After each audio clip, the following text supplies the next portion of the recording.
Ever notice how some of the most intense battles, they're fought before a single shot is ever fired? Yeah. We're not just talking, logistics and troop movements here, Right. but the battle for hearts and minds, Yeah, yeah. That's what we're diving into today with ADP 313, Chapter 6, all about influence. Okay. And if you're wearing that US Army uniform, this chapter, it's more than just theory. Right. It's your guide to shaping the battlefield before that first boot hits the ground. You're absolutely right. Think of it this way. Every soldier, from the newest recruit all the way up to, the most seasoned general, Yeah. they're a player in this influence game. It's about understanding that every action, every word, it sends a message. Okay, so let's break down what we mean by influence in this context. Yeah, It's not about mind control or Jedi tricks. Not quite. No, no. Influence in a military context, it's about strategically shaping the perceptions Mm-hmm. and then ultimately the behaviors of both adversaries, but then also those outside the immediate conflict too. Okay. We're talking about impacting how they see the situation, how they feel about it, and ultimately the choices they make because of all of that. So we're talking about potentially changing the entire course of a conflict, like before it even escalates. Precisely. ADP 313, it emphasizes two main tasks: Okay. influencing threat perception and behaviors, and then also influencing other foreign audiences. Both are absolutely vital. Let's start with the enemy then. What are some ways we can influence their perception, their actions, especially in those really tense moments before things boil over? Think about it. Uncertainty. Uncertainty can be even more unnerving than a known enemy. Oh, yeah. During those early stages of competition or maybe a crisis, it's about making the adversary hesitant, Right. unsure of their next move. Do they truly understand our capabilities? Are their plans even viable? We want them questioning everything. So we're not necessarily like revealing our entire hand, but making sure they know we're holding a strong hand. Exactly. And that ties directly into deception, Right. which is a crucial element of influence. We want to create doubt and exploit those information gaps to our advantage. ADP 313 outlines three main types of deception, right? Yes. It kind of threw me off a bit seeing Mildek, TAC, D, and DISO all like in a row. It's like military alphabet soup. It can seem that way, Yeah. but they represent distinct but interconnected approaches to deception. Okay. Let's clarify those for our listeners. Yeah. So MILDEC, or military deception, this is the big picture stuff. Large-scale joint operations designed to mislead the enemy at a strategic level. Like the Normandy landings during World War II. Yes. Talk about a textbook example of Mildek. Precisely. The Allies went to incredible lengths to make the Germans believe the invasion was going to happen at Pas-de-Calais. Right. Not Normandy. Wow. They created a phantom army group, complete with dummy equipment, fake radio chatter. Oh, wow. They even had actors impersonating high-ranking officers. It's incredible how much effort goes into crafting these deceptions. What made this particular operation so successful? I mean, was it just the scale of the deception, or was it something more? It was a combination of factors, really. Yeah. The sheer scale was definitely important, but the Allies also, they did their homework. They understood German military doctrine, their psychology, their biases. They knew exactly what buttons to push Yeah. to get the desired reaction. So it's not just about tricking the enemy, it's about like understanding them I see. well enough to predict those reactions. Absolutely. And that's a key takeaway for any soldier. The more you understand your adversary, their culture, their motivations, the more effective you'll be at influencing their behavior, whether it's through, large-scale deception or just, your everyday interactions. That's fascinating. So we've got the big picture deception with Mildex, but what about when things get up close and personal? Right, That's yeah. where tactical deception or TAC-D comes in, right? Exactly. Imagine you're a platoon leader. Sure. And you need to maneuver your troops around a heavily defended position. Right. TAC-D is about creating those localized illusions, using smoke, decoys, maybe even like simulated attacks to mislead the enemy about your true intentions and capabilities. So it's about buying your troops time, creating an opening, and exploiting the element of surprise. You've got it. It's about using whatever resources you have at hand to gain a tactical edge. And then there's DSO, deception in support of operations security. That one rings a bell. Wasn't that covered earlier in ADP 313? Correct. DSO is all about protecting your own information. Yeah. It's controlling what the enemy sees and hears about your operations. Right. It's the flip side of the deception coin.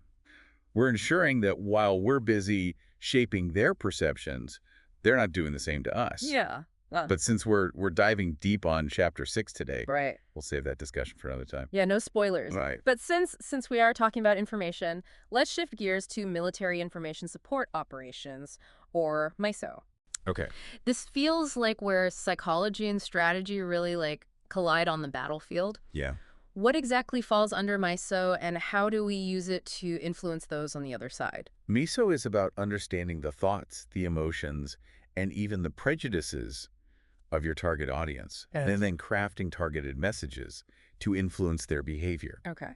It's not just about propaganda, although that can be a part of it. Right. It's about getting inside their heads, understanding what makes them tick, what they fear, what they value. So it's like if we understand what makes them tick, we can encourage them to say, maybe not tick at all. In a way, yeah. Okay. When it comes to the adversary, MISO messages might aim to erode their will to fight, encourage them to question their leadership, or even highlight the futility of their cause. It's almost like we're trying to dismantle their resolve, Yeah. one carefully crafted message at a time. Yeah. But it's not always about, weakening the enemy, right? Uh-huh. Sometimes MISO is about building bridges rather than, burning them. You've hit on a crucial point.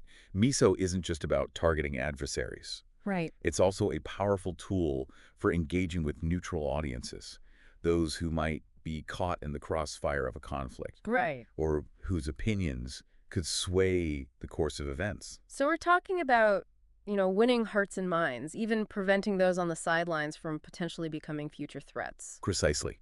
For those neutral audiences, it's about conveying the truth of the situation, addressing their concerns, and highlighting the positive impact of our actions. We want to build trust and understanding, even in the midst of chaos. And that's where something like soldier and leader engagement, or SLE, comes into play. It Yeah. sounds very official for what I imagine are often very human interactions. Yeah. That's the key. Recognizing that every interaction, from a formal meeting with local leaders to a simple conversation with a shopkeeper, has the potential to influence perceptions. SLE is about building rapport, treating people with dignity and respect, and demonstrating that we're not just there to fight, but to help create a more stable and secure future. It strikes me that sometimes a genuine conversation or, a shared meal can be more powerful than any leaflet or, radio broadcast. Right. It's about making that human connection, right? Absolutely.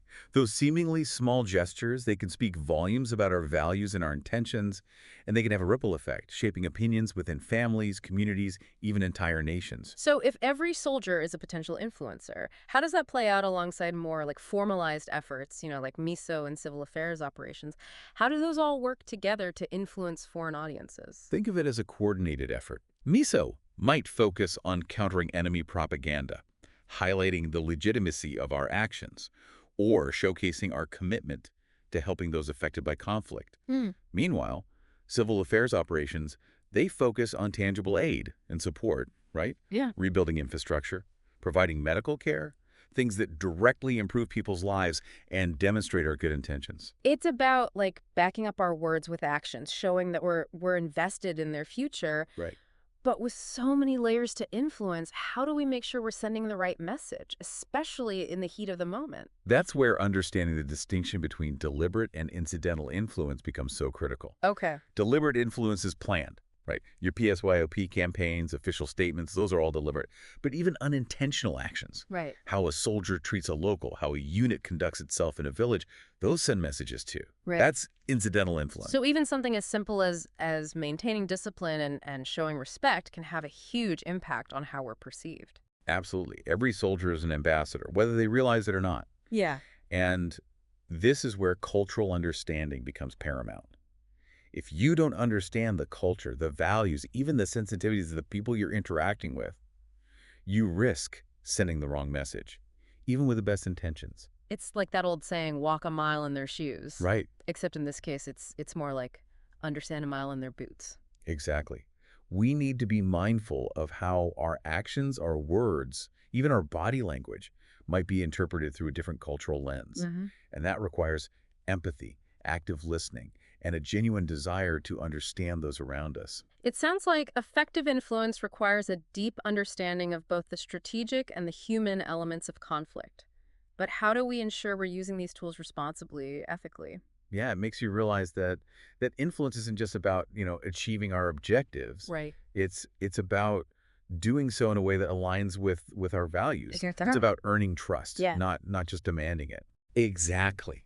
We have to hold ourselves to a higher standard. Just because we have the ability to influence, that doesn't mean we're always authorized to use every tool in the toolbox. So there are like rules of engagement, so to speak, even in the realm of influence. Absolutely. The when, the how, even the why of our influence activities are bound by legal, but then also ethical considerations. We're talking about respecting international law, adhering to the rules of armed conflict, and always considering those potential second and third order effects of our actions. It sounds like a lot to keep straight. Right. For those listening who might be thinking, okay, fascinating stuff, but I'm just one soldier. Right. What what difference can I really make? What would you say to them? I would say never underestimate the power of your individual actions. Yeah. Remember, influence, it starts with understanding. Right. And understand, well, that begins with observation. Yeah. Pay attention to how people react to you, to your unit. Are you seen as a threat, or are you seen as a protector, a liberator, or an occupier? It's about being self-aware and realizing that even the smallest actions, like offering a smile or lending a helping hand, Right. those can speak volumes. Exactly. Those seemingly insignificant moments, they can have a ripple effect, shifting perceptions, building relationships in ways that formal campaigns never could. So in a way, every soldier is like a micro-influencer on the battlefield. I like that because it highlights that influence isn't just about grand strategy or those sophisticated campaigns. It's about the cumulative impact of countless individual interactions, day after day, mission after mission. It's about winning those small victories that ultimately contribute to a larger victory, a more stable, secure, and peaceful future. That's a powerful way to put it because in the end, the most effective influence, it isn't about coercion, it's about connection. It's about recognizing our shared humanity even in the midst of conflict. This has been an incredible deep dive into the world of influence, and I think the biggest takeaway for me and hopefully for our listeners is that influence is a responsibility, and it's a responsibility shared by every soldier every single day. Well said. So until next time, stay sharp, stay aware, and remember, your actions speak louder than words on the battlefield and beyond.